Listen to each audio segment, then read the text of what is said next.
Hi hello guys welcome back to Aadya colourful. ನಾನು Suma. Friends, ಇವತ್ತಿನ ವಿಡಿಯೋದಲ್ಲಿ ಒಂದು ಹೆಲ್ತಿಯಾಗಿರುವಂತಹ ರೆಸಿಪಿನ ನಾನು ಶೇರ್ ಮಾಡ್ತಾ ಇದ್ದೀನಿ. ಕ್ಯಾರೆಟ್ ಇದ್ದರೆ ಸಾಕು, ಎಲ್ಲರೂ ಕೂಡ ಈ ರೆಸಿಪಿನ ತಯಾರಿಸ್ಬೋದು. ಅಷ್ಟು ಈಸಿಯಾಗಿ ಮಾಡುವಂಥ ಒಂದು ಕ್ಯಾರೆಟ್ ರೆಸಿಪಿ ಇದು. ಸೊ ಇಲ್ಲಿ ಕ್ಯಾರೆಟ್ಸ್ನ ತೊಗೊಂಡಿದ್ದೀನಿ ನಾನು. ಕ್ಯಾರೆಟ್ಸ್ನ ಈಗ ನಾವು ಅದರ ಸಿಪ್ಪೆನ ತೆಗೆಯೋಣ ಫಸ್ಟು. ಅದ್ರ ಪೂರ್ತಿ ಸಿಪ್ಪೆ ಎಲ್ಲ ತೆಗೆದು ನಾವು ಇದನ್ನು ವಾಶ್ ಮಾಡಿ ಒಂದು ತಟ್ಟೆಗೆ ತೆಗೆದಿಟ್ಕೊಳ್ಳೋಣ. ಓಕೆ ಫ್ರೆಂಡ್ಸ್, ನೀವು ಯಾರಾದರೂ ಫಸ್ಟ್ ಟೈಮ್ ನನ್ನ ಚಾನಲ್ಗೆ ವಿಸಿಟ್ ಮಾಡಿದರೆ ಪ್ಲೀಸ್ ನನ್ನ ಚಾನಲ್ನ ಸಬ್ಸ್ಕ್ರೈಬ್ ಮಾಡ್ಕೊಳ್ಳಿ, ಹಾಗೆ ಲೈಕ್ ಮಾಡಿ ಮತ್ತು ಶೇರ್ ಮಾಡಿ ಫ್ರೆಂಡ್ಸ್. ಓಕೆ, ಸೊ ಇವಾಗ ಇವತ್ತು ನಾನು ತಿಳಿಸ್ತಾ ಇರೋವಂತಹ ಒಂದು ಕ್ಯಾರೆಟ್ ಸ್ನ್ಯಾಕ್ಸ್ ರೆಸಿಪಿ, ಅಥವಾ ಇದು ಒಂದು ಸಲಾಡ್ ರೆಸಿಪಿ ಅಂತ ಕೂಡ ಹೇಳ್ಬೋದು. ತುಂಬ ಈಸಿಯಾಗಿ ಮಾಡುವಂತಹ ಒಂದು ಕ್ಯಾರೆಟ್ ರೆಸಿಪಿ. ಸೊ ಈಗ ನಾನು ಕ್ಯಾರೆಟ್ ಸಿಪ್ಪೆ ಎಲ್ಲ ತೆಗೆದು ಅದನ್ನು ನೀರಲ್ಲಿ ಒಂದ್ಸಲ ತೊಳೆದು ಮತ್ತು ಇವಾಗ ನಾನು ಇದನ್ನು ಕಟ್ ಮಾಡ್ಕೋತೀನಿ. ಕಟ್ ಮಾಡಬೇಕಾದ್ರೆ ನೋಡ್ಕೊಳ್ಳಿ, ಕಟ್ ಮಾಡಬೇಕಾದ್ರೆ ನಾವು ರೌಂಡ್ ಶೇಪಲ್ಲೇ ಕಟ್ ಮಾಡ್ಕೋಬೇಕು, ಇದನ್ನು ಸಣ್ಣದಾಗಿ ಕಟ್ ಮಾಡಬಾರ್ದು. ಸೊ ನೋಡಿ, ಈ ಥರ ನಾನು ರೌಂಡ್ ಶೇಪಲ್ಲಿ, ಜಾಸ್ತಿ ದಪ್ಪನೂ ಇರಬಾರ್ದು, ಹಾಗಂತ ಪೂರ್ತಿ ತೆಳ್ಳಗೂ ಇರೋದು ಬೇಡ. ಸೊ ಮೀಡಿಯಮ್ ಆಗಿರಲಿ, ಇದು ತುಂಬ ಚೆನ್ನಾಗಿ ಇರುತ್ತೆ ಫ್ರೆಂಡ್ಸ್. ಖಂಡಿತವಾಗ್ಲೂ ನೀವು ಯಾವತ್ತೂ ಕೂಡ ತಿಂದಲೇ ಇರೋವಂಥ ಒಂದು ಟೇಸ್ಟಿಯಾಗಿ ಅಷ್ಟು ರುಚಿಯಾಗಿ ಬರುತ್ತೆ ಅಂತ ಹೇಳ್ಬೋದು ಈ ಒಂದು ರೆಸಿಪಿ. ಖಂಡಿತ ಒಂದು ಸಲ ಮನೆಯಲ್ಲಿ ಟ್ರೈ ಮಾಡಿ ಕಾಮೆಂಟ್ ಸೆಕ್ಷನಲ್ಲಿ ಹೇಗೆ ಬಂತು ಈ ರೆಸಿಪಿ ಅಂತ ತಿಳಿಸಿ ಫ್ರೆಂಡ್ಸ್.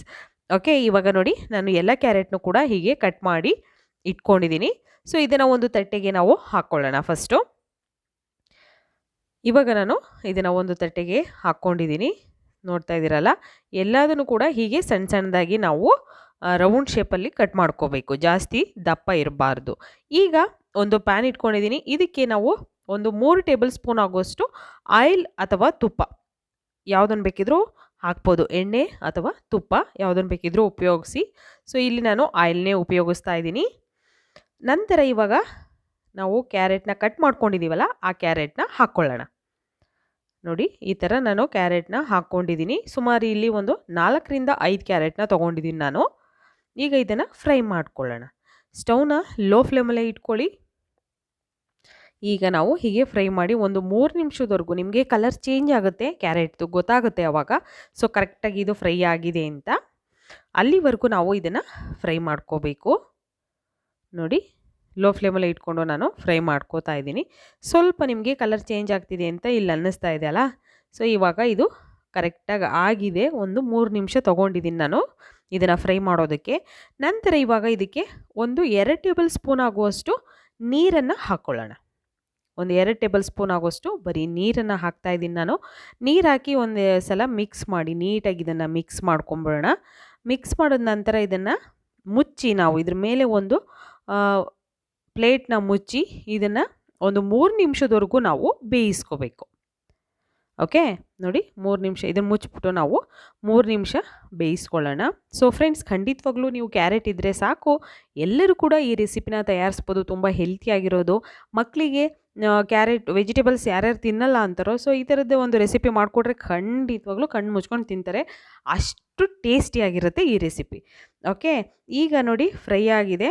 ನಾನು ನೀರಾಗಿ ಕೂಡ ಒಂದು 2ರಿಂದ 3 ನಿಮಿಷ ಬೇಯಿಸಿ ಈಗ ಒಂದು ತಟ್ಟೆಗೆ, ಈಗ ಕ್ಯಾರೆಟ್ಸ್ನ ಎಲ್ಲ ಒಂದು ತಟ್ಟೆಗೆ ತೆಗೆದಿಟ್ಕೊಂಡಿದ್ದೀನಿ. ನಂತರ ಇಲ್ಲಿ ಬಾದಾಮನ್ನ ತೊಗೊಂಡಿದ್ದೀನಿ. ಬಾದಾಮ್ ಸಣ್ಣ ಸಣ್ಣದಾಗಿ ಕಟ್ ಮಾಡಿಕೊಂಡು ಹಾಕ್ತಾಯಿದ್ದೀನಿ. ಸೊ ಅದನ್ನು ಕೂಡ ಇರೋವಂಥ ಆಯಿಲಲ್ಲೇ ನಾನು ಅದನ್ನು ಕೂಡ ಫ್ರೈ ಮಾಡ್ಕೋತಾ ಇದ್ದೀನಿ. ಜಾಸ್ತಿ ಆಯಿಲ್ ತೊಗೊಳ್ಳೋದಿಲ್ಲ. ಇದು ತುಂಬಾ ಹೆಲ್ತಿಯಾಗಿರೋ ಅಂತಹ ಒಂದು ಸಲಾಡ್ ರೆಸಿಪಿ. ಸೊ ಇವಾಗ ಇದಕ್ಕೆ ಚಿಲ್ಲಿ ಪೌಡರ್ನ ಹಾಕ್ಕೊಳ್ಳೋಣ. ಖಾರದ ಪುಡಿನ ಹಾಕೋತಾ ಇದ್ದೀನಿ, ಒಂದು ಅರ್ಧ ಸ್ಪೂನ್ ಆಗುವಷ್ಟು. ಮಕ್ಕಳಿಗೆ ಇದ್ದಾಗ ಸೊ ಸ್ವಲ್ಪ ನೋಡಿಕೊಂಡು ಖಾರದ ಪುಡಿನ ಉಪಯೋಗಿಸಿ.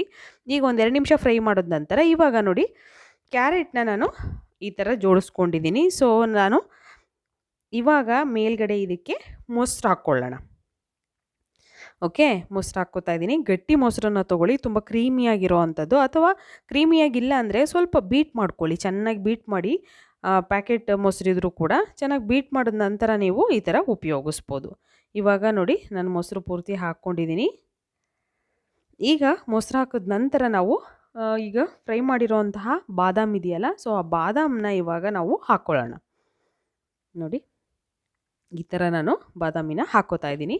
ಸೊ ಸೈಡಲ್ಲೆಲ್ಲ ಹಾಕ್ಕೋಬೋದು, ತುಂಬ ಚೆನ್ನಾಗಿ ಬರುತ್ತೆ. ಫ್ರೆಂಡ್ಸ್ ಖಂಡಿತವಾಗ್ಲೂ ಕ್ಯಾರೆಟ್ ಜಾಸ್ತಿ ಇರುತ್ತೆ ಮನೆಯಲ್ಲಿ, ಎಲ್ಲರ ಮನೇಲೂ ಇರುತ್ತೆ. ಇದ್ದಾಗ ಖಂಡಿತ ಎಲ್ಲರೂ ಈ ರೆಸಿಪಿನ ಒಂದು ಸಲ ಆದರೂ ತಯಾರಿಸಿ ನೋಡಿ. ಯಾಕೆಂದರೆ ತುಂಬ ಟೇಸ್ಟಿಯಾಗಿರುತ್ತೆ. ಯಾರಾದರೂ ಗೆಸ್ಟ್ ಬಂದವರಿಗೂ ಕೂಡ ಈ ಥರ ಒಂದು ರೆಸಿಪಿನ ನೀವು ಮಾಡಿಕೊಟ್ರೆ ಎಲ್ಲರೂ ಇಷ್ಟಪಡ್ತಾರೆ. ಮೇಲೆ ಕೊತ್ತಂಬರಿ ಸೊಪ್ಪನ್ನು ಕೂಡ ನಾನು ಹಾಕಿದ್ದೀನಿ ಸ್ವಲ್ಪ. ಈಸಿಯಾಗಿ ಮಾಡುವಂತಹ ಕ್ಯಾರೆಟ್ ಸಲಾಡ್ ರೆಸಿಪಿ ರೆಡಿಯಾಗಿದೆ. ನೀವು ಕೂಡ ಮನೇಲಿ ಟ್ರೈ ಮಾಡಿ. ಬಾಯ್.